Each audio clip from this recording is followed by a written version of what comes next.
ಅಯ್ಯಪ್ಪ ಸ್ವಾಮಿಗಳು ಹೆಂಗೂ ಮಾಡ್ತಾರೋ. ಲೈಫಲ್ಲಿ ಬದಲಾವಣೆ ಮಾಡ್ಕೊಳ್ಳೋದಕ್ಕೆ ಜಾನ್ವರಿ 1 ನ್ಯೂ ಇಯರು ಅಂತ ಕಾಯೋ ಅವಶ್ಯಕತೆ ಇಲ್ಲ. ಸೊ ನಾವಿಬ್ಬರು ಡಿಸೈಡ್ ಮಾಡಿದ್ವಿ ಈಗಲಿಂದ ಲೈಫ್ ಸ್ಟೈಲ್ ಚೇಂಜ್ ಮಾಡ್ಕೊಬೇಕು ಅಂತ. ನಾವು ಡಿಸೈಡ್ ಮಾಡಿದ್ದು ಕ್ಲೈಮೇಟ್ ಅಂತೂ ತುಂಬ ಖರಾಬಾಗಿತ್ತು. ಈ ಒಂದು ಚಳಿಯಲ್ಲಿ ಇಲ್ಲ ಅಂತ ನಾನೇ ಮೋಟಿವೇಶನ್ ಮಾಡಿಕೊಂಡು ನನ್ನ ಹಸ್ಬೆಂಡ್ನೂ ಎಬ್ಬರಿಸಿ ರೆಡಿ ಮಾಡಿಸಿದ್ರೆ ಅವ್ರು ಕೂತಿದ್ದ ಜಾಗದಲ್ಲೇ ಕೂತ್ಕೊಂಡು ಪ್ಯಾಂಟ್ ಹಾಕ್ಕೊಂಡು ಶರ್ಟ್ ಹಾಕೊಂಡು ಜರ್ಕಿನ್ ಹಾಕ್ಕೊಂಡು ನಾನು ರೆಡಿ ಅಂತವ್ರೆ. ಮುಖ ತೊಳೆಯೋದಕ್ಕೂ ಅವರಿಗೆ ಅಷ್ಟು ಚಳಿ ಆಗ್ತಾಯಿತ್ತು. ನೀರು ಹಿಂಗೆ ಹಿಡಿದು ಹಾಕೋ, ನೀರು ಹಿಂಗೆ ಹಿಡಿದು ಹಾಕೋ.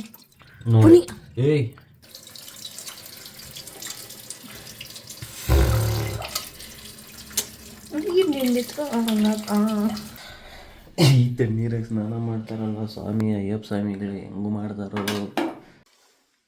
ಬೆಚ್ಚಗೆ ಹೋಗ್ಬೇಕು, ಬೆಚ್ಚಗೆ ವಾಪಸ್ ಬರಬೇಕು.